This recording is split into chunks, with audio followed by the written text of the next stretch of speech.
SD सच्ची कहानियों पर आप सभी का स्वागत है। मैं रोज-रोज ताने सुनकर तंग आ चुकी थी। एक दिल तो करता था कि अभी के अभी इन लोगों से अपना रिश्ता नाता तोड़कर यहाँ से चली जाऊँ। मगर फिर जो ही माँ का ख्याल आता तो मेरी सोच में ठंडक पड़ जाया करती थी। एक माँ ही थी जिसके लिए मैं इस नर्क में रह रही थी, वरना यहाँ रहना मेरे लिए मेरे बस से बाहर था। मेरा ससुराल अच्छा नहीं था, रोज छोटी-छोटी बातों को लेकर राई का पहाड़ बना दिया जाता था और मेरे ऊपर घर के सभी लोग टूट पड़ते थे। जब मैं अपने बारे में बोलने की कोशिश करती तो मुझे जुबान बंद रखने का और बदतमीज कहा जाता था। मुझे पिछले 6-7 महीनों से यहाँ मेरा सांस लेना भी दूभर हो गया था। मेरा नाम राधा है। मेरी उम्र 28 साल की होगी। ये जो कहानी मैं आपको सुनाने जा रही हूँ, मेरी खुद की जिंदगी की कहानी है। मेरे साथ एक ऐसा किस्सा हुआ जिसने मुझे हैरानी में डाल दिया था। मैं ये जानकर हैरान रह गई थी कि लोग अपने मतलब के लिए किस हद तक जा सकते हैं। मेरा संबंध एक गरीब परिवार से था। हम अपने माँ बाप की 4 बेटियां थी। हमारा कोई भी भाई नहीं था। ऐसा नहीं था हम पैदाइशी गरीब थे। मेरे पापा का अपना बर्तनों का काम था और खुद का घर भी था। मेरा बहनों में चौथा नंबर आता था। मेरे पापा हमसे बहुत प्यार किया करते थे और हमारी हर ख्वाहिश पूरी किया करते थे। हमारी जिंदगी बहुत अच्छी बीत रही थी, लेकिन सिर्फ तब तक जब तक कि मेरे पापा जिंदा थे। जब मैं 15 साल की थी, जब एक दिन मेरे पापा हम सबको छोड़कर दुनिया से चले गए थे। मरने की देरी थी। ये दुनिया हम पर तंग होकर रह गई थी। बड़े मम्मी पापा ने हमसे हमदर्दी जताकर मेरे पापा का बर्तनों का पूरा काम हथिया लिया था और फिर हमारा घर और कारोबार सब कुछ अपने नाम करवा लिया था और हमें घर से निकालकर बेघर कर दिया था। मेरी माँ हमें लेकर दर दर भटकने लगी थी। जब एक औरत ने तरस खाकर हमें अपने मकान में किराए पर रख लिया और बड़ी बहनों ने लोगों के घरों में काम करना शुरू कर दिया था। यूं ही वक्त बीतता चला जा रहा था। माँ जैसे तैसे करके बड़ी बहनों की शादी की। चौथा नंबर मेरा ही था। मेरी किस्मत की बात थी। मेरा रिश्ता एक अच्छे और खाते पीते घर से आ गया था। जानने वाले सभी लोगों ने माँ को कहा था कि ये परिवार हमारे बस का नहीं है। कल को 100 समस्याएं होंगी। इस परिवार में शादी ना करो। मगर माँ को न जाने क्या हुआ था। उन्होंने इस बात को लेकर किसी की बात नहीं सुनी थी। माँ मेरी शादी उसी परिवार में करने की जिद लगा ली थी। उसका ख्याल था कि अगर मेरी शादी बड़े परिवार में हो गई, मैं अपने मायके और अपनी दूसरी बहनों के सपोर्ट कर सकूंगी। मगर मेरी माँ नहीं जानती थी बड़े घरों के लोगों के दिल बहुत छोटे होते हैं। मेरी शादी तो हो गई थी, मगर मुझे वह सुख नसीब नहीं हुआ था जो होना चाहिए था। पहले पहले तो सभी अच्छे और ठीक ही थे, मगर जल्द ही जल्द सबकी नज़रों में मैं खटकने लगी थी। शादी को साल बीतने के बाद भी जब मेरी तरफ से कोई खुशखबरी ना मिली तो मेरी सास और ननद मुझे दूसरी आंखों से देखना शुरू कर दिया था। उन लोगों को जल्दी से जल्द मुझसे औलाद चाहिए थी। मैंने चेकअप भी करवाया, मगर जल्दी तो क्या, मेरे माँ बनने का आसार दूर दूर तक नजर नहीं आ रहे थे। मैंने घर में तो ये बात किसी को नहीं बताई थी। मैं चुपके चुपके डॉक्टर से अपना इलाज करवा रही थी, मगर कहीं से भी कोई आसरा नजर नहीं आ रहा था। ऊपर से मेरे ऊपर मेरे ससुराल का बढ़ता हुआ दबाव। धीरे धीरे डिप्रेशन की मरीज बनती जा रही थी। दिल करता था सब कुछ छोड़ छाड़ कर भाग जाऊं, मगर फिर सोचती कि यहाँ से भाग कर जाऊंगी तो कहाँ जाऊंगी। माँ के घर पर भी नहीं जा सकती, क्योंकि वहाँ पर एक विधवा बहन और उसके छोटे छोटे बच्चे मम्मी के पास ही रहते थे। उनका पढ़ाना लिखाना ये सब खर्च मेरी माँ के ऊपर ही था और मेरी बहन गम में बहुत कमजोर और पड़ी पड़ी सिर्फ रोती रहती थी। ऐसे में अगर मैं भी यहाँ से डिवोर्स लेकर चली जाती तो मेरी माँ पर बोझ बढ़ जाती। यही सोचकर मैं यहाँ रहने पर मजबूर थी। उस दिन भी जब मैं सुबह उठकर नाश्ते के लिए आई तो मेरी सास ने नाश्ते की मेज पर मुझे घेर लिया था। मेरी सास मुझे कहने लगी, राधा, तुमने हमें कोई खुशखबरी नहीं सुनाई। क्या तुम मेरे मरने का इंतजार कर रही हो? मैंने सास से कहा कि मम्मी थोड़ा तो इंतजार करो, अभी शादी को टाइम ही कितना हुआ है। भगवान की मर्जी होगी तो अपनी कृपा कर देंगे और भगवान ने चाहा तो जल्द मेरा गोद भी भर जाएगा। मेरी सास मेरी बात को सुनने के बाद मुझ पर भड़क उठी और मुझे गालियां देने लगी। मेरे पति के सामने मुझे बुरा भला कहने लगी थी। मुझे भी बर्दाश्त नहीं हुआ था। बदले में मैं भी अपनी सास को बहुत सुना दी थी, जिससे मेरा पति मुझसे बहुत नाराज हो गया था। मैं वहाँ से निकलकर अपनी माँ के घर आ गई थी। मैं कुछ देर अकेले रहना चाहती थी। माँ मुझे सुबह सुबह अपने घर देखकर परेशान हो गई थी। मैंने उसे कहा कि माँ, परेशान होने की ज़रूरत नहीं है, मुझे तुमसे मिलने का दिल कर रहा था, इसलिए मैं आ गई हूँ। दोपहर तक माँ और बहनों के साथ बिजी रही। मेरा दिल चाहता था कि मैं अपनी माँ की गोद में सर रखकर फूट फूट कर रोऊं और उसे बताऊं कि माँ, तेरी लड़कियों को दुनिया वाले किस तरह सता रहे हैं। मैं अपनी माँ को चीख चीख कर बता देना चाहती थी कि भले ही वहाँ मुझे रुपए पैसे और किसी चीज़ की कोई कमी नहीं थी, लेकिन वहाँ पर हर दिन मुझे बेइज्जत की जाती थी और मेरा मजाक उड़ाया जाता था। छोटी-छोटी बातों पर मुझे ताने दिए जाते थे उस बड़े परिवार के बजाय। अगर मैं किसी छोटे घर में होती तो कम से कम मेरी इज्जत तो ज़रूर होती। ऊपर से ये सितम कि किसी के साथ अपना दुख भी शेयर नहीं कर सकती थी। ये सोचते हुए माँ के घर में बैठे-बैठे मुझे अपनी सहेली की याद आई थी, जो मेरे हर दुख सुख की साथी थी। तभी मैंने उससे मिलने का सोचा था, ताकि अपने अंदर का गम हल्का कर सकूं। मुझे निशा अपने घर पर ही मिल गई थी। मुझे देखकर बहुत खुश हुई थी, जबकि मैं भी उसे मिलकर सुकून महसूस कर रही थी। हम दोनों जब मिलकर बैठे तो मैंने उससे अपनी सारी परेशानी बताई थी, जिसे सुनकर वह भी अच्छी खासी परेशान हो गई थी। फिर उसने मुझे कहा, तुम उस बच्चे को गोद में बिठा कर देख लो, तुम प्रेग्नेंट हो जाओगी। उसकी बात सुनकर मैं नासमझी से उसकी तरफ देखा था। मुझे उसकी बात समझ में नहीं आई थी। मैंने उससे पूछा, ये तुम क्या कह रही हो निशा? ऐसे कैसे हो सकता है? तुम पागल तो नहीं हो गई हो? किसी बच्चे को गोद में बिठाने से मैं प्रेग्नेंट कैसे हो सकती हूँ? देखो, अगर तुमने ये मजाक किया ना, तो ये मजाक बहुत बुरा है। तुम जानती भी हो कि मैं किस तरह परेशान हूँ, फिर भी तुम मजाक कर रही हो। वह कहने लगी, नहीं राधा, मैं मजाक नहीं कर रही हूँ। तुम्हें तुम्हारी माँ और बहनों ने नहीं बताया, यहाँ पर ये बच्चा बहुत मशहूर है। आज तक जितनी औरतों ने भी उसे गोद में उठाया है, उनके घरों में जरूर खुशखबरी आ जाती है। उसकी बात सुनकर मुझे बेहद शक हुआ था। मैं बहुत कुछ सोचने पर मजबूर हो गई थी। मैं ये जानना चाहती थी, आखिर ऐसा कैसे हो सकता था? उस बच्चे में भला ऐसी कौन सी बात थी कि जिसे औरत प्रेग्नेंट हो जाती थी? मुझे इस बात पर यकीन तो नहीं था, मगर दिमाग में शक का कीड़ा पैदा हो चुका था, जिसके साथ मैं उस बच्चे के पास जाने की हामी भर ली थी। मैंने निशा से कहा कि मुझे उस बच्चे के पास ले चलो, हो सकता है मेरी जिंदगी भी कोई खुशी आ जाए। तो उस पर वह कहने लगी, अभी तो शाम का टाइम हो गया है, वह अभी तो नहीं होगा। तुम ऐसा करो कि आज रात को अपनी माँ के घर पर ही रुक जाओ, मैं तुम्हें सुबह उसके पास लेकर जाऊंगी। मैंने उसे कहा कि मैं माँ के घर नहीं रुकूंगी, ऐसे में ससुराल वालों को और मौका मिल जाएगा। वह न जाने मेरे पीछे वहाँ क्या क्या मंसूबे बना रहे होंगे।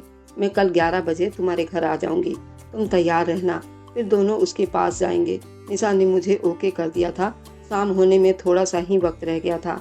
मैं अपनी माँ के घर चली आई और थोड़ी देर वहाँ रुकने के बाद मैंने रिक्शा पकड़ा और वहाँ से वापस अपने ससुराल आ गई थी, जहाँ सुबह वाला मैदान अभी भी गर्म था। मेरी सास ने अभी तक रोना डाला हुआ था कि मैंने उसके साथ बदतमीजी की है। मेरे पति ने मुझे कह दिया, अगर इस घर में रहना है तो मेरी माँ से माफ़ी मांगो, तभी तुम इस घर में रह सकती हो, वरना मुझे फैसला करने में टोटल 2 मिनट लगेंगे, क्योंकि इस घर का वारिस तो तुम मुझे दोगी नहीं। ऊपर से तुम मेरी माँ से बदतमीजी कर रही हो, ये बात मुझे स्वीकार नहीं है। पति की बात सुनने के बाद मैंने घबराई हुई निगाहों से उनकी तरफ देखा था। मेरे दिल ने बड़ी जोर से चीख कर भगवान से प्रार्थना की थी, हे भगवान, मेरी परीक्षाएं खत्म कर दे और मुझे औलाद की खुशी दे दे। एक यही आसरा था जिससे मेरा घर बच सकता था। मैंने अपने पति की तरफ देखा, जो मेरे बोलने का इंतजार कर रहा था। मैं बिना कुछ कहे सास के पैरों में जाकर बैठ गई थी। उसके सामने अपने हाथ जोड़ दिए थे। मेरी आंखों से तेजी से आंसू गिरने लगे थे। मैंने सास से कहा कि मुझे माफ कर दीजिए। मैंने जो भी किया है वो मैंने जानबूझकर नहीं किया, मेरे बस में नहीं था। मैं नहीं चाहती थी कि आपसे बदतमीजी करूं, मगर मुझसे ऐसा हो गया। मुझे माफ कर दीजिए। ये कहकर मैं अपने कमरे में आ गई थी और फूट फूट कर रो रही थी। रोती रोती न जाने कब नींद की वादियों में उतर गई थी। दोबारा मेरी आंख खुली तो रात का आखिरी पहर चल रहा था। मेरे दिल में एकदम से सुबह के सूर्य उदय का याद आ गया। सुबह का सूर्य उदय भगवान को जल अर्पण करने से मैंने सुन रखा था कि उस वक्त सूर्य उदय से जो मांगो वह मिल जाता है, दिल की मुराद पूरी हो जाती है। मैं जल्दी से उठी और नहा धोकर सूर्य उदय के लिए खड़ी हो गई थी। 3 बजे से लेकर सुबह 6 बजे तक मैं पानी में खड़ी रही, जब तक कि सूर्य भगवान उदय नहीं हो गए और उनको जल नहीं चढ़ा दिया। जब तक मैं इतनी देर में उनसे प्रार्थना करती रही, भगवान तू मेरी कोख भर दे और मुझे औलाद दे दे। अगली सुबह मैं निशा के घर पहुंच चुकी थी। वो मुझे अपने साथ लेकर अस्पताल की तरफ चल पड़ी थी। वह बच्चा एक गांव के बच्चे डिलीवरी वाले क्लिनिक पर होता था। उसके पास जो भी औरत जाती थी प्रेग्नेंट होने के बाद, वह डॉक्टर उसका पूरा इलाज करती थी। उसकी डिलीवरी भी खुद ही किया करती थी और रोजाना मामूली की तरह अपना क्लिनिक खोल कर बैठी हुई थी। 3 कमरों वाला ये छोटा सा क्लिनिक था, जिसके बाहर डॉक्टर जिया और गायनोलॉजिस्ट बड़े शब्दों में लिखा हुआ था, जगमगा रहा था। मैं तो उस क्लिनिक के बाहर इतना ज्यादा भीड़ देखकर घबरा गई थी। क्लिनिक के बाहर औरतों की एक लंबी लाइन खड़ी थी। औरतें एक दूसरे को धक्के देकर एक दूसरे से आगे जाने की कोशिश कर रही थी। मैंने निशा से पूछा, ये सब क्या है? तो वह कहने लगी, उसके क्लिनिक के बाहर यूं ही भीड़ लगा रहता है। डॉक्टर रोज ही सिर्फ 10 औरतों को चेक करती है, जिनमें से सिर्फ 3 औरतों को मौका मिलता है कि उस बच्चे को गोद में बिठा सके। अब ये किस्मत की बात होती है, किसको मौका मिलता है और किसको नहीं। मैं और निशा भी जाकर लाइन में खड़ी हो गई थी, मगर काफ़ी टाइम बीत जाने के बाद भी हमारा नंबर नहीं आया था। खड़े रहकर अब तो टांगें भी दुखने लगी थी। मुझसे अब ज़्यादा खड़ा नहीं हुआ जा रहा था। मैंने निशा से कहा कि निशा चलते हैं, मैं अब ज़्यादा खड़ी नहीं रह सकती थी। निशा कल सवेरे आ जाएंगे। निशा भी मेरी तरह थक चुकी थी, वह भी कल आने पर राजी हो गई थी। हम दोनों ने लाइन छोड़ दी और वापस आ गई थी। अगले दिन हम दोनों फिर से 10 बजे वहाँ पहुँच गए थे, मगर आज भी कल से ज़्यादा भीड़ था। कुछ देर खड़े रहने के बाद निशा बोर होने लगी तो उसने अपने से आगे खड़ी औरत को अपने तरफ ध्यान दिलवाया और उसके साथ गपशप करने लगी थी। उस औरत ने बताया कि वह आज यहाँ अपनी ननद को लेकर आई थी। उससे पहले भी वो यहाँ अपनी छोटी बहन के इलाज करवा चुकी थी, जिसके आज 3 बच्चे हैं। निशा ने उसे सारा इलाज का तरीका पूछ लिया। वह कहने लगी, सबसे पहले डॉक्टर साहब टेस्ट करती हैं कि वे औरत या उस औरत का पति बांझ तो नहीं है। अगर वे बांझ हुए यानी उनमें कुदरती तौर पर मां बनने की सलाहियत ना हो तो मामला इसी जगह पर खत्म हो जाता है। फिर वे किसी को झूठी उम्मीद नहीं दिलाती, मगर जब मां बनने के चांस है और औरत किसी वजह से मां बन ना पा रही हो तो वह उसका इलाज शुरू कर देती हैं। इलाज क्या करना, बस एक इंजेक्शन लगाती हैं। उसके बाद उस बच्चे को उस औरत के गोद में बिठा दिया जाता है। वह औरत उस बच्चे को 10 से 15 मिनट तक गोद में बिठाए रखती है। उस सब के बाद उस औरत को महीने बाद दोबारा वापस आने का कहती है। उस बीच बस ये सावधानी करनी होती है कि उस औरत को अपने पति से दूर रहना पड़ता है। उसे 1 महीने के बीच अगर औरत पति के पास जाए तो डॉक्टर ने जो इलाज किया होता है वह सब खराब हो जाता है। फिर दोबारा से पहले वाला प्रतिक्रिया करना पड़ता है। उस औरत की जुबानी सारी बातें सुनकर मैं हैरानी से निशा की तरफ देखने लगी थी। उस औरत की बातें अजीब सी थी। अगर उस बच्चे को गोद में बिठाने से औरत प्रेग्नेंट हो जाती थी तो फिर वह डॉक्टर कैसा इलाज कर रही थी और क्यों करती थी? ये बात मेरे दिमाग में ना बैठ रही थी। और उससे भी ज़्यादा अजीब बात ये थी कि औरत अपने पति के करीब ना जाए। भला ऐसे कैसे हो सकता था कि कोई औरत अपने पति के पास जाए बगैर प्रेग्नेंट हो जाए? ये तो एक नामुमकिन सी बात थी। निशा ने भी मुझे अचंभव होकर देखा था। मैंने निशा को पकड़कर लाइन से बाहर निकाला और उसे साथ लेकर थोड़ी साइड पर आ गई। निशा, ये सब क्या है? तुम्हें यकीन है कि तुम मुझे सही जगह पर लाई हो ना? निशा कहने लगी, राधा, मेरा यकीन करो, मैंने अपनी आंखों से देखा था। जिन औरतों को शादी के 10 साल बीत जाने के बाद भी औलाद नहीं हुई थी, यहाँ से एक ही बार इलाज करवाने से उनको औलाद हो गई है। तुम एक बार आजमा कर तो देख लो, एक बार तुम उससे मिल तो लो, उसे देख लो। अगर तुम्हारा दिल नहीं माना तो तुम ना करवाना इलाज। उसकी बात सुनकर मैं एक बार फिर से आकर लाइन में खड़ी हो गई थी। एक बार आजमाने में भला क्या हर्ज था? मैं फिर से लाइन में खड़ी तो हो गई थी, मगर अब नंबर आता तो मिलती ना उससे मैं। निशा से कहा कि कोई सिफारिश वगैरह तो लगाओ ताकि हमें किसी तरह अंदर जाने का मौका मिले।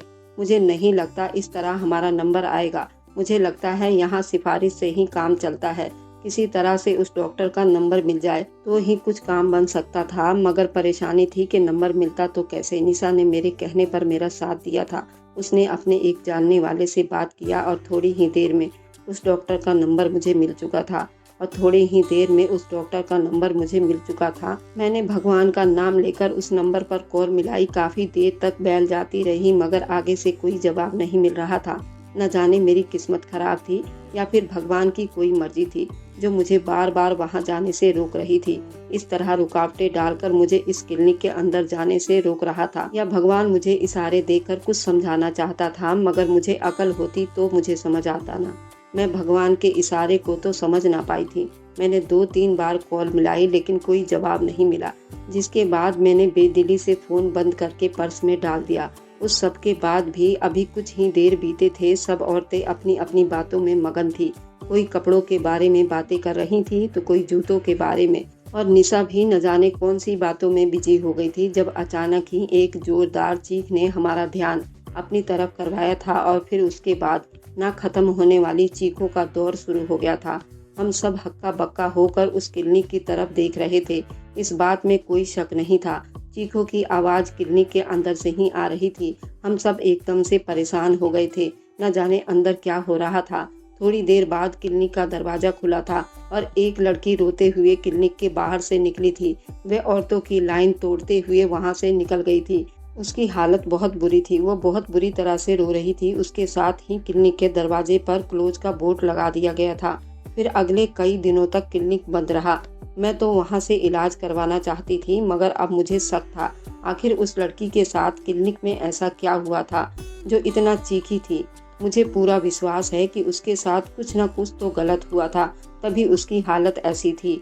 अब मुझे ये बात जाननी थी, अगर कुछ हुआ तो आखिर क्या हुआ था। लेकिन अब क्लिनिक खुलता तो कुछ होता ना। मैं और निशा रोज रोज चक्कर लगाकर थक चुकी थी। उस दिन भी जब हम क्लिनिक गए तो क्लिनिक बंद था, लेकिन उसके आसपास पुलिस वाले घूम रहे थे। पुलिस वालों को यहाँ देखकर हमें बहुत हैरानी हुई थी। भला पुलिस का यहाँ क्या काम था। पुलिस वाले हमें वहाँ देखकर पुलिस ऑफिसर हमारे तरफ आए थे। हमारा रास्ता रोककर खड़े हो गए थे। पुलिस को यूं अपना रास्ता रोककर खड़ा देखा तो हम दोनों ही घबरा गई थी। तभी उनमें से एक ऑफिसर कहने लगी कि मुझे तुम दोनों से जरूरी बात करनी है। थोड़ी देर हमारे साथ आओ। हम दोनों किसी रिमोट कंट्रोल की तरह उनके पीछे पीछे चल पड़ी थी। हम दोनों साथ ही साथ बार बार मुड़कर इधर उधर देख रहे थे, कहीं कोई हम दोनों को देख ना ले, क्योंकि कोई अगर पुलिस के साथ देख लेता तो लोगों ने बगैर कुछ सोचे समझे बातें बनानी थी। खैर, पुलिस वाली औरत ऑफिसर थी। उसकी दो साथी औरतें हमें लेकर एक सुनसान जगह पर आई थी। एक मुसीबत कम थी। हम दोनों बहुत डरे हुए थे और उनके बोलने का इंतजार कर रही थी। लेकिन निशा की बुरी आदत थी, वह चुपचाप नहीं रह सकती थी। उसने इंस्पेक्टर से पूछा कि क्या बात है, आप हमें इस तरह यहाँ क्यों लाई हैं? कुछ हुआ है क्या? बताइए ना, क्या बात है, क्या पूछना है हमसे? उस पर वह इंस्पेक्टर कहने लगी, तुम दोनों यहाँ क्लिनिक के बाहर क्या कर रही थी? तो निशा ने ही जवाब दिया, वह मेरा इलाज करवाने मुझे यहाँ लेकर आई थी। उसने उस बच्चे के बारे में बहुत सुना था, इसलिए वह चाहती थी वो मुझे भी उस बच्चे से मिलवा दे, मगर हमारा क्लिनिक के अंदर जाना ही नहीं हुआ। इंस्पेक्टर ने पूछा, तुम दोनों में से किसी ने पहले भी यहाँ से कोई इलाज वगैरह करवाया है? दोनों में से किसी ने उस बच्चे को देखा है? उस पर हम दोनों ने एक साथ ही ना में सिर हिलाया था, जिस पर इंस्पेक्टर ने एक गहरी सांस भरकर हम दोनों के तरफ देखा था। और जो इंस्पेक्टर ने हम दोनों को बात बताई, उसे सुनकर हम दोनों के पैरों तले से जमीन निकल गई थी। हम दोनों हैरानी से मुंह खोलकर एक दूसरे की तरफ देख रहे थे। शायद हमें यकीन नहीं आ रहा था कि जो कुछ हमने सुना है वह सच है या नहीं। खैर, कुछ देर के बाद हम दोनों घर वापस आ गई थी। उस दिन के 10 दिन के बाद मुझे निशा का फोन आया। उसने कहा कि क्लिनिक खुल गया है, तुम जाओ। और मैं जाने से पहले अपनी सास के पास गई थी और उससे कहा कि मेरे लिए भगवान से प्रार्थना करे। अब जो कुछ मैं करने जा रही थी, मुझे भगवान की आशीर्वाद की सख्त ज़रूरत थी। एक भगवान के ही आशीर्वाद जो मुझे कामयाब कर सकती थी। खैर, मैं घर से निकली और क्लिनिक जा पहुंची थी। निशा को मैंने क्लिनिक पर ही बुला लिया था। क्लिनिक के सामने आज भीड़ नहीं था, इसलिए मैं और निशा अंदर ही चली गई थी। सामने एक ही ऑफिस जैसा कमरा था, जिसकी कुर्सी पर भारी भरकम औरत बैठी हुई थी। हमें ये समझने में जरा भी देर नहीं हुई थी, यही डॉक्टर जिया है। उसको हम दोनों ने गुड मॉर्निंग करने के बाद उसने हम दोनों को बैठने के लिए कहा। मैंने एक नज़र उसके ऑफिस के कमरे में दौड़ाई थी। उसने अपने कमरे के दीवारों पर अपनी डिग्रियां लेमिनेशन करके लटका रखी थी। साथ ही साथ दीवार पर लेमिनेशन किया हुआ डिग्रियां और चार्ट भी जगमगा रहे थे। इस बात में कोई शक नहीं था, वह वाकई एक बड़ी डॉक्टर थी। उसने मुझसे पूछा था, फिर मैंने उसे एक बार में ही सारी जानकारी बारीकी से बता दी थी। साथ ही साथ मैंने उसे अपने टेस्ट भी दिखा दिए थे, जो मैंने अलग अलग जगह से करवाए थे। इसलिए वह सब लेकर गई थी ताकि फालतू के टेस्ट करने में वक्त खराब ना हो। जल्दी से मुझे उस बच्चे से मिलवा दे। और फिर यही हुआ था। मेरे सारे टेस्ट देखने के बाद उसने मुझसे कहा कि तुम माँ बन सकती हो। तुम अभी 40,000 रुपए की रकम जमा करवाओ। अभी तुम्हें इंजेक्शन लगाती हूँ, फिर तुम उस कमरे में चली जाना। वह बच्चा वहीं पर है, तुम उसे गोद में लेकर बैठ जाना। 15-20 मिनट तक, उसके बाद तुम घर जा सकती हो। लेकिन एक बात की सावधानी करना है, बच्चे को गोद में बैठाने के बाद तुमने पूरे महीने तक अपने पति के करीब नहीं जाना। उसकी बात सुनकर मैंने हाँ में सिर हिला दिया था, जैसे मुझे उसकी सारी बातें समझ आ रही हों। मैंने अपने बैग से 40,000 रुपए निकालकर उसकी तरफ बढ़ा दिए थे। पैसे देखकर उसकी आंखें चमक उठी थी। वह एक इंजेक्शन भरकर मेरी तरफ आई और मेरा बाजू ऊपर करने को कहा। मैंने अपना बाजू ऊपर करने की कोशिश की थी, मगर ऐसा मुमकिन ना हो सका, क्योंकि जो कपड़ा मैंने पहन रखा था उसकी बाजू काफ़ी तंग थी। मैंने उससे कहा कि वह मुझे बाजू के ऊपर से ही इंजेक्शन लगा दे, क्योंकि मेरी कमीज के बाजू का कपड़ा बहुत टाइट था, इसलिए वे ऊपर नहीं हो रही थी। उसने कोई बात नहीं कहा और मुझे इंजेक्शन लगाया। मुझे कमरे में जाने के लिए कहा। मैं बच्चे के गोद में लेने के लिए कमरे में दाखिल हो गई, मगर सामने का मंजर देखते ही मेरे पैरों तले से जमीन निकल गई थी। उससे पहले कि मैं कुछ और करती, मेरी आंखों के सामने एकदम से अंधेरा छा गया था और मैं अपना होश खो बैठी थी और बेहोश होकर वहीं जमीन पर गिर गई थी। दोबारा जब मुझे होश आया तो निशा मेरे पास बैठी हुई थी, मुझे मुस्कुरा कर देख रही थी। मैं एकदम से उठी और निशा से कहा कि निशा, क्या हुआ, सब ठीक तो है ना? वह सब पकड़े गए या नहीं? उससे पहले कि निशा कोई और जवाब देती, दरवाजा खोलकर वही इंस्पेक्टर अंदर दाखिल हुई थी। उसने मेरा हाल चाल पूछा, फिर मेरा धन्यवाद करते हुए मुझे कहा, तुमने हमारा साथ देकर बहुत अच्छा किया। मुजरिम पकड़े जा चुके हैं और ये सब सिर्फ तुम्हारी मदद की वजह से ही मुमकिन हो पाया है। अगर तुम अपनी इज्जत को खतरे में डालकर हमारा साथ ना देती तो हम कभी उनके खिलाफ इतने सख्त सबूत इकट्ठे नहीं कर सकते थे। उसके साथ ही निशा ने मुझे खुशखबरी सुनाई कि मुबारक हो राधा, भगवान ने तुम्हारी प्रार्थनाएं सुन ली हैं। मैंने नासमझी से उसकी तरफ देखा तो वह कहने लगी, हाँ राधा, तुम तो माँ बनने वाली हो। भगवान ने तुम्हारी परीक्षाएं खत्म कर दी है। मैंने भगवान का बहुत बहुत धन्यवाद किया था। तभी अचानक मेरे दिमाग में एक बात आई थी। मैंने शक की निगाहों से इंस्पेक्टर की तरफ देखा था, जिस पर उन्होंने मेरे दिमाग में आए सवाल को पकड़ लिया था। उन्होंने मुझे तसल्ली देते हुए कहा, सब कुछ ठीक है, तुम्हारे साथ कुछ गलत नहीं हुआ है। तुमने हम पर भरोसा करके अपनी इज्जत खतरे में डाली थी, फिर हम कैसे तुम्हारे साथ कुछ गलत होते हुए देख सकते थे? तसल्ली रखो, सब कुछ ठीक हो जाएगा। मैं भगवान की बहुत बहुत धन्यवाद की। मैं बहुत खुश थी। एक खुशी तो मुझे माँ बनने की थी, जबकि दूसरी खुशी मुजरिमों के पकड़े जाने की थी। डॉक्टर जिया एक मुजरिम थी। वह डॉक्टर के नाम पर एक धब्बा थी। उसके पास जो औरत भी जाती थी उसे कहती कि तुम उस बच्चे को गोद में बिठाओगी तो प्रेग्नेंट हो जाओगी। वह बच्चा बहुत शक्तिशाली है, जबकि ऐसा कुछ भी नहीं था। उसके पास कोई शक्ति नहीं थी। वहाँ कोई बच्चा था ही नहीं। ये सब उसका बिछाया हुआ जाल था। वह क्लिनिक के आड़ में कोठा चला रही थी। जिस कमरे में औरतों को भेजती थी उसमें कोई बच्चा नहीं होता था, बल्कि उस कमरे में उसी के क्लाइंट होते थे, जिससे भारी भरकम पैसे वसूल करके उनके पास लड़कियां भेजा करती थी। यूँ उनको 15 मिनट कमरे में जाने के लिए कह देती थी, मगर जाने से पहले औरतों को जो इंजेक्शन लगाती थी वे नशे का होता था। कमरे में पहुंचने तक उस औरत का होश हवास गुम हो जाया करता था। फिर वे अंदर जो उस कमरे में बैठे होते थे वे उसकी इज्जत को तार तार कर दिया करते थे। इस काम के नतीजे में जब कोई औरत प्रेग्नेंट हो जाती तो उसे कहती कि बच्चे को गोद में बिठाने की वजह से प्रेग्नेंट हुई है। यूँ 2-3 औरतों को प्रेग्नेंट हो जाने के बाद वे मशहूर हो गया था। यूँ जिया नाम की औरत उन मर्दों से भी पैसे वसूल करती थी, औरतों को भी लूटती थी। एक ऐसे डॉक्टर को मशहूर किया हुआ था जिसका इन सब से कोई वजूद नहीं था। इन सब चीज़ों का बस एक बहाना था। पुलिस को किसी तरह उसके बारे में पता हुआ। उसने छानबीन शुरू कर दी थी। तभी पुलिस ने उन प्रेग्नेंट औरतों और उन बच्चों के डीएनए टेस्ट करवाए थे और ये बात साफ हो गई थी, उनमें से एक बच्चा भी जायज नहीं था। पुलिस काफी साल तक सबूत तलाश करने में बिजी थी, मगर लाख कोशिश के बावजूद भी उस कमरे के अंदर की हकीकत को कोई आज तक नहीं ढूंढ पाया था। तभी पुलिस वालों ने हम दोनों की मदद ली थी और हम लोग कामयाबी ठहरे थे। भगवान के आशीर्वाद से 2 जुड़वा बच्चों से मेरी गोद भर दी थी। मेरी सास और पति मुझसे बहुत खुश हो गए थे। मेरी जिंदगी भी सुकून में हो गया था। औलाद देना और ना देना सिर्फ भगवान के ही बस में है। भगवान के आशीर्वाद से ही ये सब कुछ हो सकता है, क्योंकि भगवान ही इन सब की शक्तियाँ रखता है। इसलिए मेरा कहना ये है कि आप लोग भी ऐसे ढोंगी लोगों से बचें जो काफ़ी मशहूर होते। उनके पीछे कोई ना कोई राज जरूर छुपा होता है। तो आप पहले मशहूर जगह पर जाने से पहले 100 बार सोचिए। क्या पता मेरी तरह किस्मत हर किसी की नहीं होगी।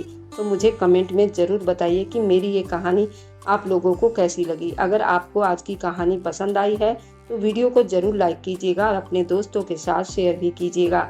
और हाँ, अगर आपने अभी तक हमारे चैनल को सब्सक्राइब नहीं किया है तो ज़रूर सब्सक्राइब कर लीजिए। मिलते हैं हम अपनी कल की एक नई दिलचस्प कहानी के साथ। मुझ पर सदा अपना प्यार और स्नेह बनाए रखें। सभी को मेरा प्यार भरा नमस्कार दोस्तों।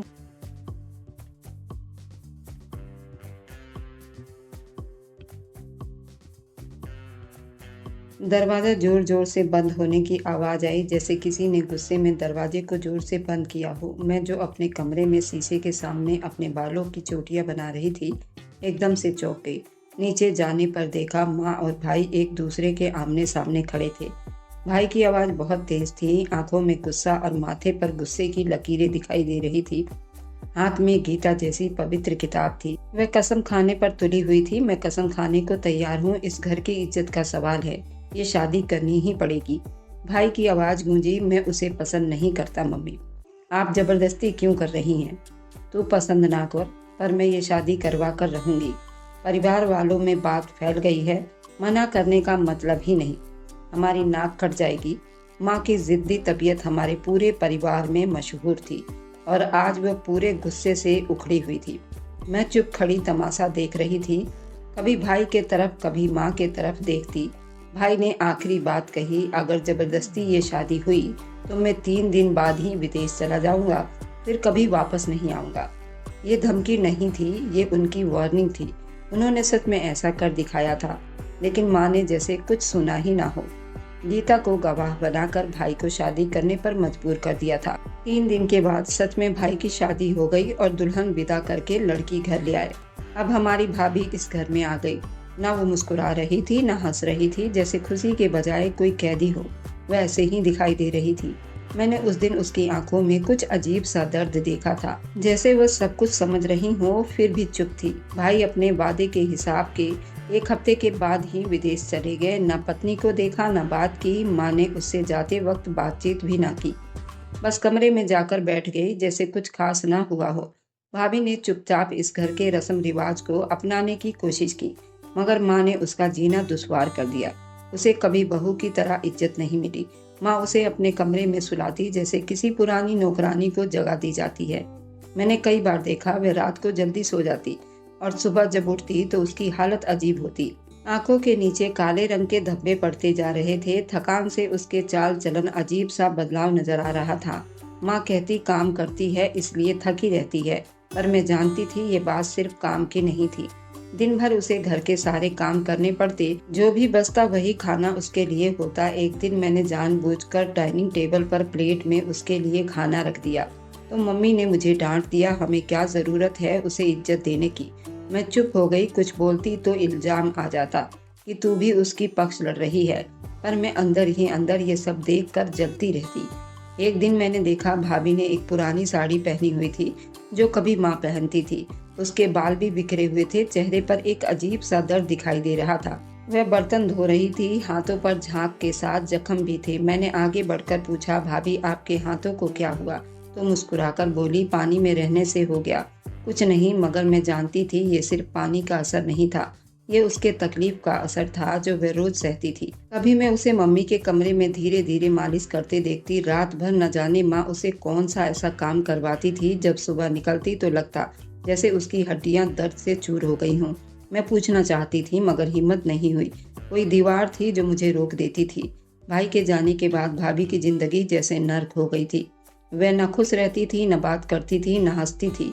मैं कभी कभी सोचती, क्या सच में ये वही लड़की थी जिसका रिश्ता लेकर माँ खुद गई थी, जिसके लिए गीता पर हाथ रखा गया था? क्या ऐसी होती है बहू? मम्मी का व्यवहार अपने बहू के लिए बहुत सख्त से सख्त होता जा रहा था और मैं वो बेबस गुमसुम अंदर ही अंदर टूटती जा रही थी। सुबह के 7 बज रहे होंगे जब मेरी आंख खुली। बाहर आंगन में हल्की रोशनी फैल रही थी और किचन से खाना पकाने की हल्की आवाज आ रही थी। मैंने रजाई हटाई, धीरे से नीचे उतरी। पूरा घर सुनसान लग रहा था सिवाय किचन के। जैसे ही मैं किचन के पास पहुंची, मेरे कदम एकदम से रुक गए। वह लड़की मेरी भाभी किचन में गैस चूल्हे के सामने खड़ी थी। ऐसा लग रहा था नींद में झूल रही हो। ऐसा लगा जैसे वह सारी रात सोई ना हो, कोई काम कर रही हो। आंखें नींद में, चेहरे पर थकन। उसका जिस्म ऐसे मालूम पड़ रहा था जैसे उसे हिलाने की भी ताकत ना हो। चम्मच हाथ में थामे, मगर वह उसे चलाती नहीं, बस थामे हुए थी, जैसे उसे याद ही नहीं कि वह क्या बना रही है। मैंने उसकी तरफ देखा तो मेरे जिस्म में कपकपी दौड़ गई। उसकी आंखों के सामने हल्के काले रंग पड़े हुए थे। ऐसी थी जैसे कई रातों की नींद उससे छीन ली गई हो। उसके बाल ऐसे लग रहे थे जैसे जट्टा बन गए हों। बरसों से जैसे उसने बालों में कोई कंघी ना की हो और हाथों में सूजन। भाभी आप ठीक हैं? मेरी आवाज़ बहुत दर्द में निकल रही थी। वह चौंक गई। नहीं, जैसे वो पहले ही दुनिया से अलग हो चुकी हो। बस इतना बोली, हाँ। बस फिर से नींद में गुम हो गई। उसका चेहरा गौर से देखा तो मुझे लगा जैसे उसने कुछ और कहना चाहा हो, मगर होठों पर आते आते रोक लिया हो। उसी दिन दोपहर को जब सब अपने कमरे में थे, मैंने छोटे भाई को बुलाकर सारी बात बता दी। वह भी हैरान रह गया। रोज मम्मी उसे अपने कमरे में रखती हैं और सुबह जब वो निकलती है तो बिल्कुल बुरी हालत में होती है। तुमने गौर किया भाई? अब उसकी आंखों में कोई चमक नहीं रह गई। हाँ श्रेया, मैं भी ये सब महसूस कर रहा हूँ जो तुम कर रही हो। और एक बात और, मम्मी जब उसे बुलाती हैं तो वह दरवाजा अंदर से बंद कर लेती हैं। हम दोनों चुप हो गए। आंखों में सवाल थे मगर जवाब कहीं नहीं थे।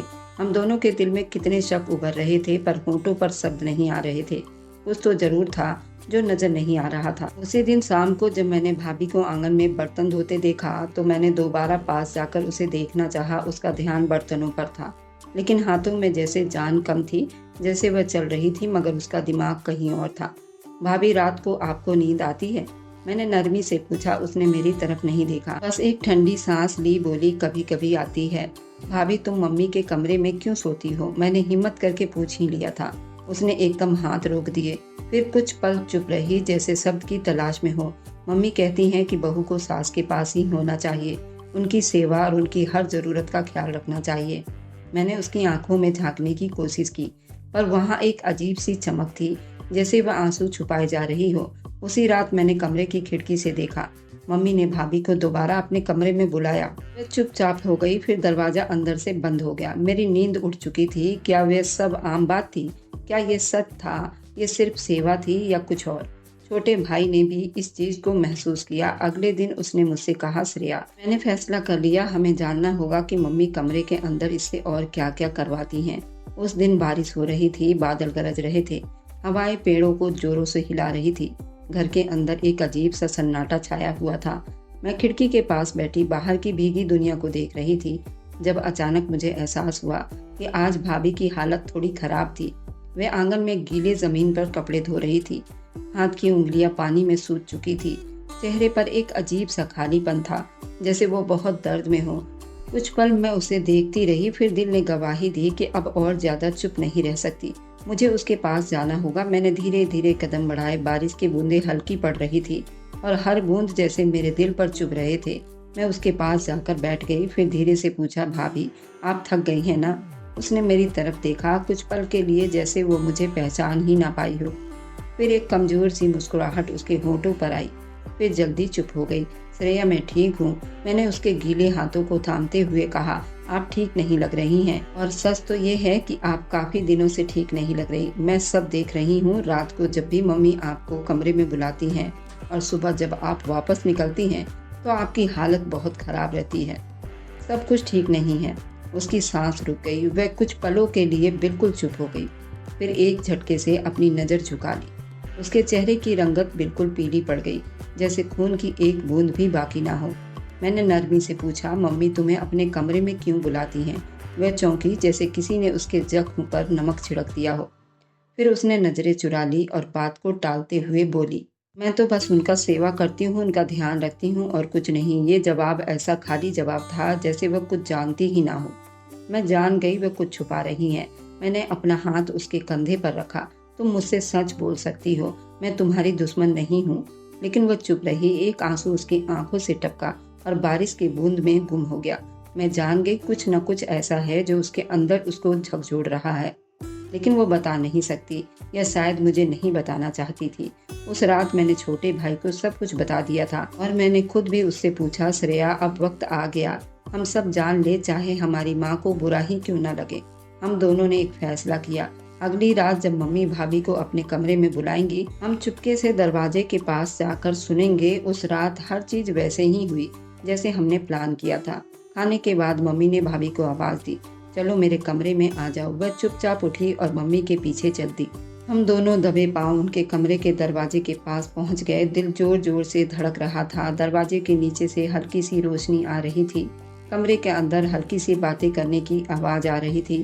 पहले कुछ खास सुनाई नहीं दिया, फिर जैसे जैसे वक्त बीतता गया मम्मी की सख्त आवाज़ उभरी, जल्दी कर, मेरे पाँव दबा, हाथ सही से रख, कमरे की सफाई भी तो करनी है। उसके बाद एक और आवाज़ आई जो भाभी की थी। कमज़ोर थी, थकी हुई थी और डरी हुई थी। वह मम्मी के सामने शायद बहुत मजबूर थी और शायद बहुत ज़्यादा ही बेबस थी कि मेरे आंसू निकल आए। मम्मी सिर्फ सेवा ही नहीं करवाती थी, शायद उसे इंसान ही नहीं समझती थी। वह उसे गुलाम से भी बदतर जिंदगी बिताने पर मजबूर कर रही थी। मैं और भाई बिल्कुल चुप थे। अब शक की गुंजाइश बाकी नहीं थी। हम जान चुके थे कि वह क्यों सुबह बेहाल निकलती है, क्यों दिन भर चुप रहती है, क्यों उसकी आंखों में चमक नहीं बची। लेकिन अभी ये सिर्फ शुरुआत थी, असली कहानी तो उससे भी ज्यादा खतरनाक और तकलीफ देने वाली थी। बाहर बारिश थम चुकी थी, मगर हमारे दिलों में बेचैनी के बारिश शुरू हो गए थे। घर के अंदर एक चुप्पी सी कोहराम मची हुई थी, जो सिर्फ हम बहन भाई महसूस कर सकते थे। उस दिन सुबह जब वह किचन में चाय बना रही थी, तो उसके हाथ कांप रहे थे। प्याला रखते ही एक प्याली गिरकर टूट गई, कांच जमीन पर बिखर गया। मम्मी की तेज आवाज कमरे में गूंजे थे, कुछ भी ठीक से नहीं आता इसे, हर चीज खराब करके रख देती है। भाभी ने जल्दी झुककर शीशे के टुकड़े समेटने शुरू कर दिए थे। तभी एक टुकड़ा उनकी उंगली में चुभ गया था। खून बहने लगा, पर उसने अपने जुबान से उफ तक नहीं निकाली, जैसे उसका दर्द से रिश्ता ही खत्म हो गया हो। मैंने आगे बढ़कर उसका हाथ पकड़ा और रुई से खून साफ किया, मगर उसने नजरें झुका ली। शाम को जब छोटा भाई आया, मैंने वह सारी बात उसे बताई। उसने कुछ देर चुप से सुना, फिर एक गहरी सांस ली और बोला, बस बहुत हो गया श्रेया, अब मैं बड़े भाई से बात करूंगा, उसे सारी हकीकत बता दूंगा। शायद उसका दिल नरम पड़ जाए। मैं जानती थी ये फैसला दिल से कर रहा है, लेकिन मुझे ये भी अंदाजा था कि बड़े भाई की नापसंद की शादी हमें अंदर से तोड़ देगी। अगले दिन छोटे भाई ने विदेश कॉल की, मैं पास ही थी। आवाज साफ सुनाई दे रही थी, भाई आपसे जरूरी बात करनी है। दूसरे तरफ से भाई की आवाज आई, आपकी पत्नी, वो जिसे अपने शादी की है, वो यहाँ अच्छी हालत में नहीं है। मैं उसे बहुत तंग कर रही हैं। वह दिन रात काम करती रहती है, रात को भी आराम नहीं करती, उसकी सेहत खराब हो गई है। वह जिंदा तो है मगर जी नहीं रही। दूसरी तरफ कुछ पल चुप रहे, फिर भाई की आवाज आई, मुझे उससे कोई लेना देना नहीं, ये शादी जबरदस्ती हुई थी। मैंने तब भी कहा था और आज भी कहता हूँ, मेरी जिंदगी से कोई उसका संबंध नहीं। ये शब्द मेरे और छोटे भाई के दिल पर खंजर की तरह लगा। छोटे भाई ने फिर से कहा, लेकिन भाई आपने उससे शादी की है, वह आपकी पत्नी है, आपका कर्तव्य है। कर्तव्य मत याद दिलाओ मुझे। तुम सबकी जिद की वजह से उससे शादी की थी और अब जब मैं आजाद हूँ तो मुझे कोई पछतावा नहीं। उसे जो सहना है सहे, मैं अपनी जिंदगी में खुश हूँ और चाहता हूँ कि तुम लोग भी उसे भूल जाओ। कॉल कट हो गई। छोटा भाई फोन को देखता रहा। हम दोनों जान चुके थे कि बड़े भाई के दिल में अपनी पत्नी के लिए जरा बराबर भी एहसास नहीं। छोटा भाई चुप से आंगन में जा बैठा। बारिश की बूंदें छज्जे से टपक रही थी। उसकी नजरें आंगन में थी, जैसे वह खुद से लड़ रहा हो। कुछ देर बाद बोला, श्रेया, वह लड़की जिसे हम सब ने अपनी आंखों के सामने जुल्म सहते देखा, उसका अब इस दुनिया में कोई नहीं रहा। पति ने उसकी जिम्मेदारी उठाने से मना कर दिया। सास ने उसे नौकरानी बना लिया है और वह खुद भी चुप कर सब सहती जा रही है। वह हमसे कुछ ही दूरी पर बैठी रसोई में खाना बनाती हमारी बातें सुन रही थी। उसने अपना सर झुका लिया। उसी पर मम्मी अंदर से निकली और भाभी को आवाज दी, चल मेरे कमरे में। भाभी धीरे धीरे चलती हुई मम्मी के पीछे गई। छोटे भाई की मुट्ठी बंद हो गई और आंखों में गुस्से की चिंगारियां चमकने लगी। ये सब अत्याचार अब हद से ज्यादा बढ़ता जा रहा था। श्रेया, अगर हमने कुछ नहीं किया तो शायद वे लड़की खत्म हो जाएगी और ये सब हमारे सामने होगा। उसी रात मैंने छोटे भाई को अपने कमरे के बाहर टहलते हुए देखा। वह बेचैन था, जैसे फैसला कर चुका हो, अब चुप नहीं रहेगा। मैंने उसके पास जाकर पूछा, क्या सोच रहा है भाई? भाई बोला, अब ये नहीं चलेगा, कल मैं मम्मी से बात करूंगा। अगर उन्होंने फिर भी ये जुल्म किया तो मैं वह कदम उठाऊंगा जो कोई सोच भी नहीं सकता। मैंने उसके चेहरे पर बहुत गुस्सा देखा, जो सिर्फ सही फैसले पर आवाज उठाने वाले चेहरे पर होता है। काश हमें ये अंदाजा पहले ही हो जाता कि असली तूफान तो अभी आई ही नहीं थी। सुबह की रोशनी आंगन में बिखर रही थी, मगर अंदर का माहौल किसी अंधेरे से कम नहीं था। मैंने हर दिल में तनाव महसूस किया था, जैसे कुछ होने वाला हो। छोटा भाई रात से ही चुप था, लेकिन उसके चेहरे पर लिखी हुई वो चीज बता रही थी कि वो किसी फैसले पर पहुंच चुका है। मम्मी सोफे पर बैठी चाय पी रही थी और भाभी किचन में नाश्ता तैयार कर रही थी। मैंने देखा छोटा भाई धीरे धीरे चलता हुआ मम्मी के पास आया और बगैर किसी तमीज के बोल पड़ा, मम्मी एक बात पूछनी है, जब आप जानती थी बड़े भाई को ये लड़की पसंद नहीं, तो आपने जबरदस्ती उसकी शादी क्यों की? मम्मी ने चाय का कप मेज पर पटक दिया और आंखें तंग करते हुए बोली, ये मेरा फैसला था। परिवार की इज्जत बचाने के लिए ये सब करना पड़ा और मेरे फैसले में तुम लोगों को बोलने की कोई ज़रूरत है ही नहीं। मम्मी, किसी की भी इज्जत ज़बरदस्ती नहीं बचाई जाती और आपने जो किया उसका नतीजा भुगत रही है ये लड़की, जो दिन रात आपके अत्याचार सहती रहती है। आपने उसके साथ बहू का नहीं, एक नौकर से भी ज़्यादा गंदा व्यवहार उसके साथ कर रही हो। अगर ये घर की बहू है तो उसको बहू के नज़र से आप क्यों नहीं देख पा रही? मम्मी ने तंग होकर जवाब दिया, तुम मेरे फैसले पर सवाल उठा रहे हो? छोटा भाई गुस्से में लाल हो गया। वह तेज आवाज में गरजा और बोला, सब देख रहा हूँ, क्योंकि ये सिर्फ फैसला नहीं है, एक मासूम लड़की पर अत्याचार है। अगर आपने उस लड़की के ऊपर अब और ज्यादा अत्याचार किया तो मैं चुप नहीं बैठूंगा। ये भी एक इंसान है ना, कोई सामान नहीं, ना कोई खिलौना। मम्मी की आंखों में अचानक एक चालाकी सी दिखाई दी। वह उसी पल का इंतजार कर रही थी। होठों पर एक जहरीली मुस्कुराहट आई और वे धीरे से बोली, तो बात यहाँ तक पहुँच गई है, अब समझ में आया मुझे। तुम्हें उस लड़की की इतनी फिक्र क्यों हो रही है? छोटा भाई चौंक गया और मैं भी डर गई। मम्मी की आवाज अब और जहरीली हो गई। तुम्हें पसंद आ गई है ना ये मासूम लड़की? तुम उसे फंसाना चाहते हो। कमरे में अचानक सन्नाटा छा गया। छोटे भाई का रंग फीका हो गया। वह अपने मम्मी को आश्चर्य से देखने लगा, जैसे उसके कानों ने कुछ गलत सुन लिया हो। क्या कहा आपने? उसने धीरे से मगर कांपती आवाज में पूछा। मम्मी ने गुस्से में हंसकर कहा, मैं झूठ नहीं बोल रही। तुम हर वक्त उसके आसपास मंडराते रहते हो, उसके पक्ष से मुझसे लड़ाई करते हो और अब तो फैसले पर भी उंगली उठा रहे हो। सीधी बात है कि तुम उसे अपने लिए चाहने लगे हो। ये सुनकर छोटे भाई की बर्दाश्त अब खत्म हो गई। उसने कुर्सी को थामा, जैसे वो खुद को संभाल रहा हो। शर्म आनी चाहिए मम्मी आपको। जो अत्याचार तुम उसके साथ कर रही हो वह तो एक तरफ है, अब आपने इतना गंदा और घिनौना इल्जाम मुझ पर लगा दिया। मैं उस लड़की की इज्जत करता हूँ, इसलिए उसके लिए आवाज उठा रहा हूँ। आपने उसका गला ही दबा दिया। आंखों में आंसू झिलमिलाने लगे, लेकिन टपके नहीं। वह मुड़ा और वहां से चला गया। मैंने पीछे मुड़कर मम्मी को देखा। उनका चेहरा बहुत गुस्से में और जैसे लग रहा था वह अब जीत गई हो, जैसे उन्होंने कोई पहली जंग जीत ली हो। भाभी जो किचन में सब कुछ सुन चुकी थी बाहर आई। उसके चेहरे पर वही डर था जो बरसों से डर के मारे चुप रहती थी। अपने कमरे में चली गई, जैसे कुछ हुआ ही ना हो। लेकिन कुछ हुआ था, बहुत कुछ। मैंने छोटे भाई के कमरे का दरवाजा खटखटाया। उसने दरवाजा खोला तो उसकी आंखें लाल थी। अंदर कमरे में वह चुप था। वह खिड़की के पास खड़ा आसमान की तरफ देख रहा था। श्रेया, ये सब खत्म नहीं होगा।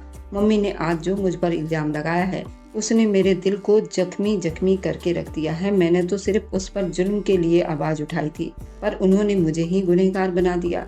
मैंने धीरे से कहा, मैं तुम्हें जानती हूँ, सच्चाई की पहचान आंखों से होती है, इल्जाम से नहीं। छोटे भाई ने धीरे से सर हिलाया। लेकिन अब मुझे कुछ और करना होगा। मम्मी अब हद से ज्यादा आगे बढ़ चुकी हैं। घर में सांस लेना भी बड़ा मुश्किल हो गया था। जैसे दीवारों पर तानों की दरारें बनने लगी थी।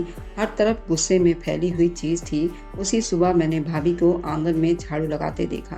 बस हरकत कर रही थी जैसे मशीन हो, जज्बात से बिल्कुल पीछे थी। छोटे भाई की तरफ से आए इल्जाम के बाद मम्मी ने जैसे अपने व्यवहार में और ज्यादा जहर भर लिया हो। इसने मेरे बड़े बेटे को बिगाड़ कर अब छोटे पर नजर लगा रही है। मम्मी की ये आवाज गूंजी तो मेरा दिल जैसे बिल्कुल घायल हो गया। भाभी ने सुना और आंखें नीचे रखी, जुबान बंद रखी, मगर उसका जिस्म थर थर कांप रहा था। उसके आंसू आंखों के अंदर नहीं रह सके। मैं पास गई तो उसने अपना मुंह मोड़ लिया, जैसे अपना दुख किसी से नहीं बताना चाहती हो। मम्मी यही सब चाहती थी। वह उसे अब हर दम ताने देने लगी, पहले बड़े बेटे को फंसाकर और फिर जब वह निकल गया हाथ से तो अब छोटे बेटे को लपक रही है। मेरे सब्र का बंधन अब कमजोर पड़ने लगा था। छोटे भाई से अभी ना रह गया और वह आंगन में उतर आया। कदमों की तेज आवाज थी, आंखों में तूफान था। आप हद से ज्यादा उस लड़की पर अत्याचार कर रही हैं। जो उसके खिलाफ बोल रहा है उसको भी बीच में लपेटे जा रही हो।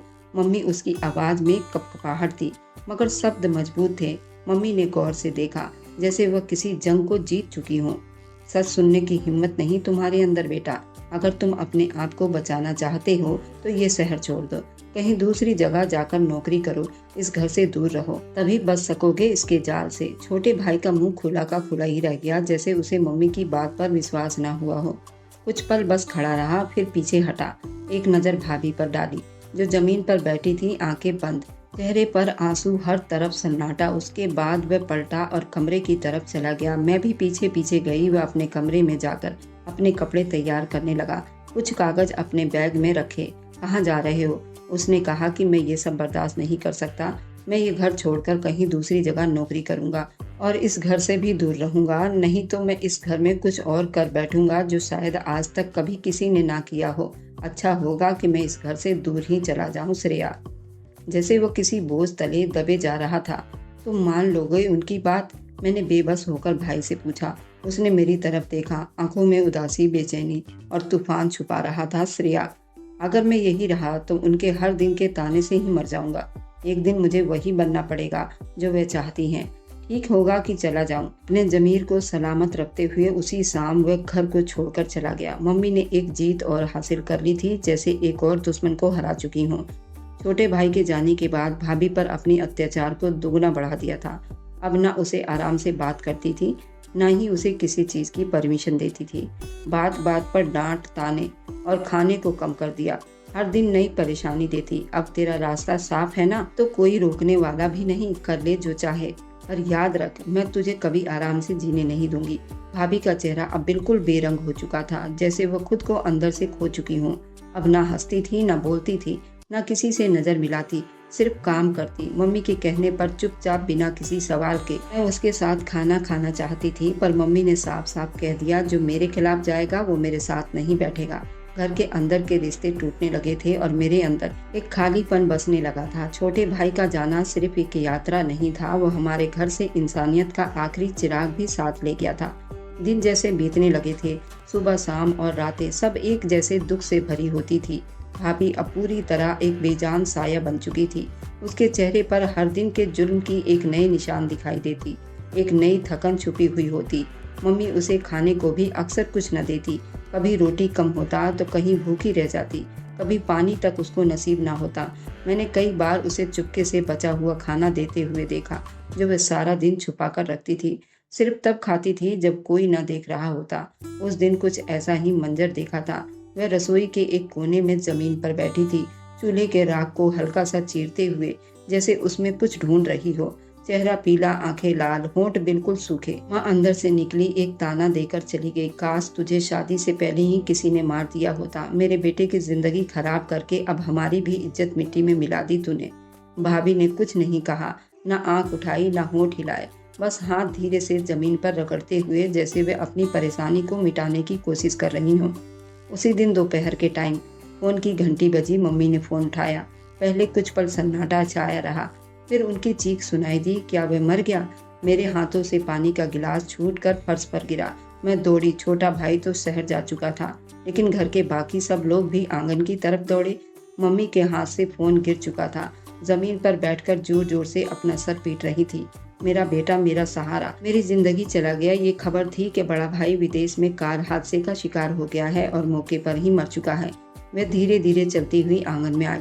उसके चेहरे पर हैरानी, आंखों में आश्चर्य, पूरे जिस्म से कांप रही थी। वह उस पल बोल नहीं रही थी, बस मम्मी की तरफ देख रही थी, जैसे वह विश्वास नहीं कर पा रही थी कि जिसका डर था वही हुआ। मम्मी ने एक नजर भाभी पर डाली, फिर एकदम खड़ी हो गई, चीख कर बोली, तेरी मनहूसियत ने मेरे बेटे को मार दिया। जब से तू आई है घर में बस यही सब तो चल रहा है। जब से मनहूसियत का साया तू हमारे घर पर बैठी है, तूने मेरे बेटे को भी मार डाला। आंगन में बिल्कुल चुप्पी छा गई। सिर्फ मम्मी के ताने गूंज रहे थे और भाभी का चेहरा जैसे जम सा गया हो। आंखों से आंसू बहने लगे, मगर वे रोना भी नहीं चाहती थी। उसके होंठ कांप रहे थे। इसके आगे की कहानी आपके दिल को चीर कर रख देने वाली है, तो इस कहानी को मिस ना करें। और इसके आगे की कहानी सुननी है तो डिस्क्रिप्शन में जाकर लिंक पर क्लिक कीजिए, आपको वहां से दूसरा भाग मिल जाएगा। और मेरी वीडियो आप लोग जहां कहीं से भी देखते हैं, कमेंट में अपने शहर और राज्य का नाम जरूर बताइए। मुझे आप लोगों के कमेंट पढ़ने में बहुत बहुत आनंद आता है और उन सभी का मैं बहुत बहुत तहे दिल से धन्यवाद कहना चाहती हूँ, जो लोग मेरी वीडियो को देखते हैं, लाइक करते हैं और शेयर करते हैं। अगर आपको आज की कहानी पसंद आई है तो वीडियो को जरूर लाइक कीजिएगा और अपने दोस्तों के साथ शेयर भी कीजिएगा। और हाँ, अगर आपने अभी तक हमारे चैनल को सब्सक्राइब नहीं किया है तो जरूर जाकर सब्सक्राइब कर लें। मिलते हैं हम अपनी कल की एक और नई दिलचस्प कहानी के साथ। मुझ पर सदा अपना प्यार और स्नेह बनाए रखें। सभी को मेरा प्यार भरा नमस्कार दोस्तों। खुश रहें, स्वस्थ रहें, मस्त रहें।